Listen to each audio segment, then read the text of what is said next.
Now, I know what you're thinking. A character that pretends to be weak, but when provoked, displays strength that could potentially solo their entire anime-verse. Such characters are often the limelight of anime, where they allow themselves to be bullied, mocked, degraded, hell, they're even beaten up, yet they never even raise a finger. But the moment one scratches them the wrong way, next thing they face is a ruthless beast out for blood. Illusion.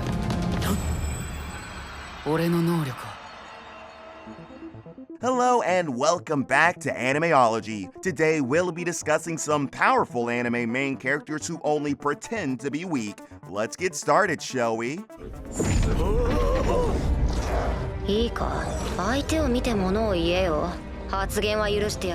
Number 10. Red, banished from the hero's party.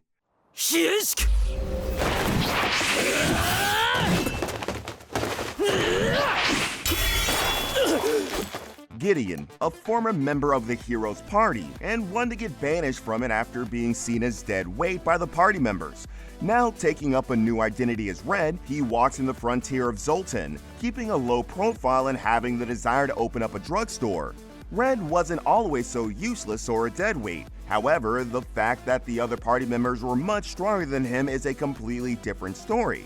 Red now acts weak and vulnerable in most moments to avoid confrontation or having others find the truth of his identity. But trouble comes knocking when Albert, an adventurer, blames Red for killing an owlbear even though Red openly disagrees to that statement, saying he wasn't involved in any such act. But that doesn't stop Albert from attacking Red out of pure jealousy and hatred for him, not to mention the assumption that Red is weaker. However, Red dodges each and every one of Albert's attacks, prompting him to get angrier by the minute. Albert persists in the greed for revenge with a charging attack, which Red again easily reads thanks to his hidden powers, resulting in him slicing off Albert's hands.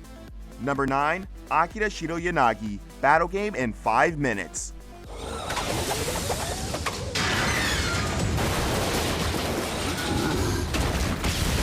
A battle of abilities, where multiple opponents are brought in as test subjects to judge their fighting abilities, pushing them to the epitome of their new gift. Akira, a young high school student, bored of the life he lives, falls prey to this heartless organization, bent over to create humans with special abilities. Akira's ability is a bit too special, since he can conjure up any powers that his opponent imagines him to have. During his battle with an opponent in the first program, Akira runs around frantically, trying to avoid his razor-sharp sword capable of cutting through anything. Akira cannot come up with his own ability and has to rely solely on the imagination of his opponent. Luckily for him, he manages to trick his opponent into thinking up a fantastic power, which transforms his hand into a cannon, blasting the force of 1,000 hits into his opponent's face. Akira towers over him, cannon pointed down at his face, forcing him to submit. Number 8. Vish The Stampede, Trigun.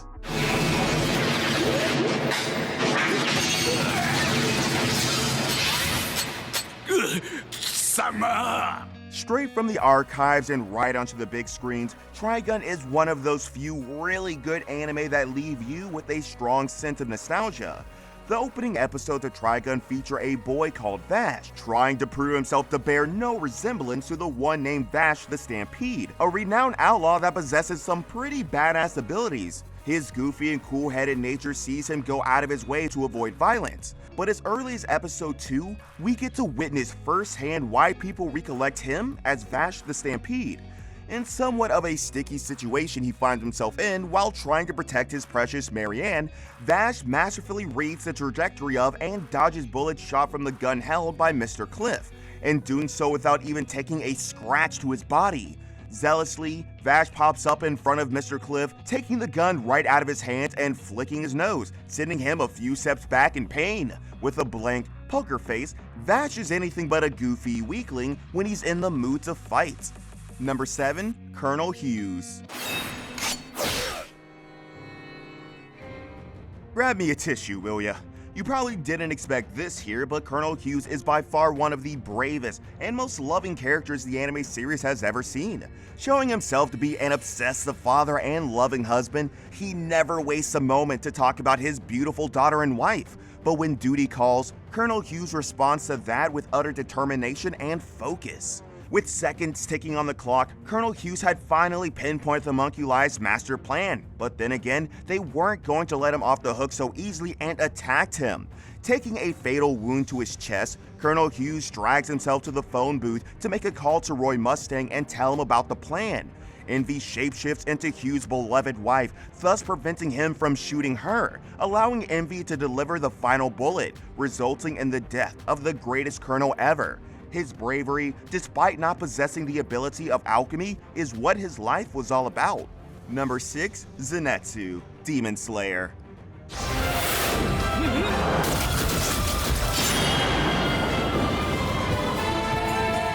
It will be doing Zenetsu injustice to say that he's pretending to be weak, when in actuality he is legit weak. It's quite clear that Zenetsu can't face anyone head-on while awake. However, the moment he dozes off or loses consciousness, he is a full-on fighting machine. Episode 17 shows us poor old Zenetsu running for his life like always. I mean, even I would lose my shit if I saw a spider with a human face that throws poison. Nonetheless, Zenetsu is overwhelmed, mentally and physically, and reflects back on his life with his teacher. When all seems lost, he feints and unleashes his lightning attack. Eyes closed, calm composure, and lightning-fast speed, Zenetsu has tapped into his true potential. With his thunder-breathing first form, Zenetsu slices off the little spider babies thrown at him. With breakneck speed, Zenetsu flashes through thin air like a plasma beam, and with one swift blow of his sword, slices off the freaky spider-faced demon. That, my friends, is what you call fighting demons in your sleep. Number 5. Koro Sensei, Assassination Classroom. 2人で勉強しましょう。お互いに同じ間違いをしないように。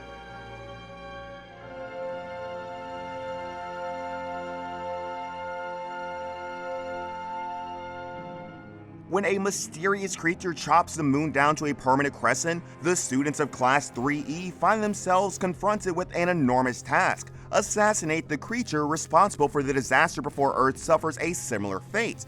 However, that monster, dubbed Karl Sensei, is now their teacher and pretty much grows with them through their journey together. Karl Sensei never really shows his true power and spends most of his time teaching the students about new tactics to kill him, which obviously don't work out. But when Karl Sensei has to fight the Reaper, who goes as far as hurting his precious students, there are no breaks for what comes next. A paroxysm of anger boiling out of him, Karl Sensei erupts a nerve-wracking scream that shakes the very ground on which they all stand. Not willing to take any risk, the Reaper attacks first but is stopped midway by Karl Sensei's strong hold. Vibrant colors fill the night sky, first white, then red, then purple. All colorful emotions that their teacher had shown them now join together to dispel one strong plasma beam that blasts through the Reaper's body, killing him on the spot. Number 4. Joseph Joestar, JoJo's Bizarre Adventure.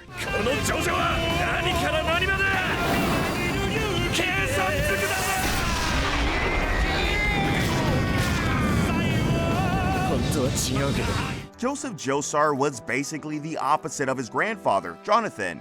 While Jonathan was completely serious about every fight, having been honed in training to fight his adopted brother Dio, Joseph was the complete opposite.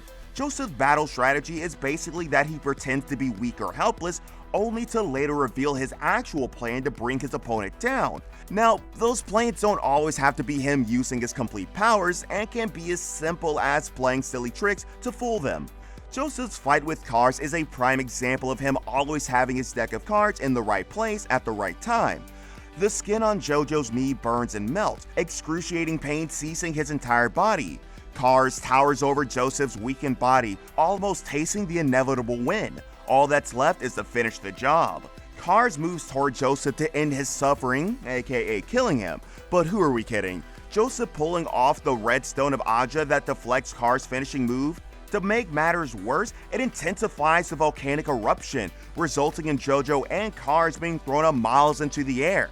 With a variety of trump cards up his sleeve, JoJo's severed hand slashes Cars' neck, distracting him from what's about to come next. Hot lava rocks shoot up onto Cars' body, throwing him even higher into the air. having him scream out of pure hatred and surprise. Did you plan this too, JoJo? And likely enough, it was all perfectly planned by our very own JoJo.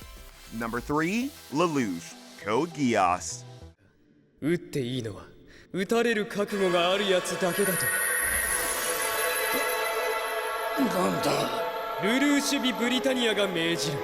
貴様たちは死ね。Despite being the protagonist and despite his noble intentions, Lelouch has faced many moral challenges that gradually transformed him into an anti-villain character, manipulating his own army, committing mass murder Britannians and Japanese alike to achieve his goal.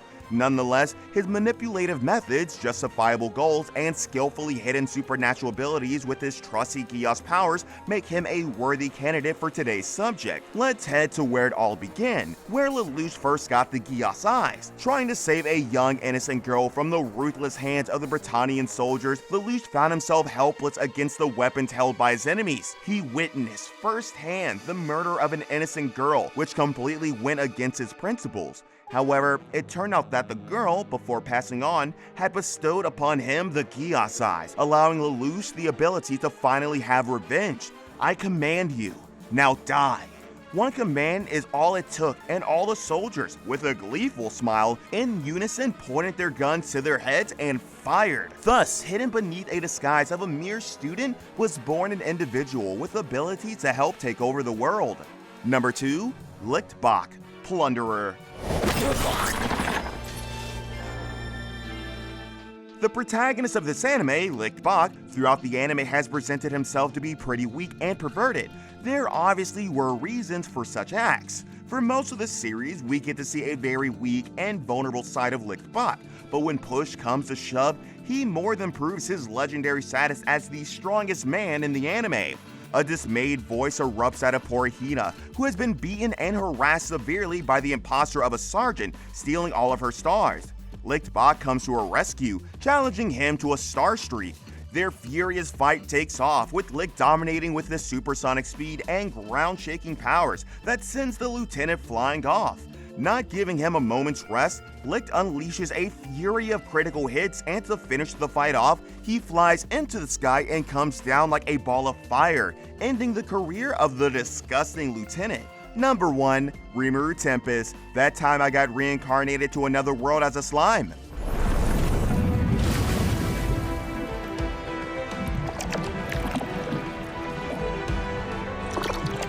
死ね。神の怒りに焼き貫く。国死者4214。 From zero to hero is one such way to summarize this anime. Office worker Satoru Mikami is killed and taken away from his boring 9-to-5 job and transported to another dimension, where he's reincarnated as a slime. As a demon slime, Rimuru Tempest is gifted with countless skills, such as infinite regeneration, control magic, multi-layer barrier, universal detect, and so on and so forth. Though this blob of slime may look absolutely harmless and maybe cute, it sure does pack a punch, not to mention his ability to absorb and imitate any form and power. But amongst all abilities that Rimuru possesses, Megiddo has got to be the most terrifying. Its precise, fast, and deadly effect sucks out the soul of its enemies in seconds. Rimuru used Megiddo during his war against the enemy nation, conjuring beams that themselves are not magic, simply sunlight redirected by water droplets. Like sharpshooters, these droplets pierce the enemy line effortlessly, ending them in mere seconds. Thus, over 10,000 soldiers lost their lives to give birth to the true Demon Lord. A simple trick compared to the vast amount of devastation it wreaks.